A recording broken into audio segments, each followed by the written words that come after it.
Here's what to do if your brakes are rubbing. You can see when I spin the wheel, it doesn't keep turning because the brake pads are dragging. This works on hydraulic disc brakes on a bicycle.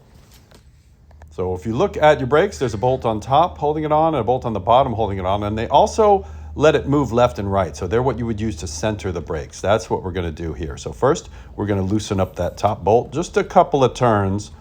And then we're going to do the same to the bottom bolt. So basically you're just getting it loose enough so that you can rock it side by side. So we do a couple of turns here, and then you can see that it does rock side by side now.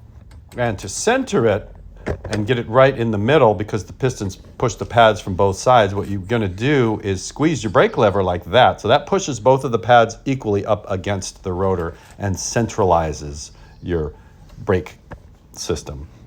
And then while you're holding the brake lever, it's easier on the front than it is on the back. You might have somebody hold the brake lever for you. But while they're holding the brake lever with the brakes on, you crank it down and tighten up the bolts here. And then what you'll find is it is centered and it no longer rubs. And just to make sure you did it right and to be sure that it wasn't some other problem causing drag on your wheels, like the fender rubbing against it, you pick up the wheel and you spin it, and if it spins forever and you don't hear any weird scraping noises, then you fixed it.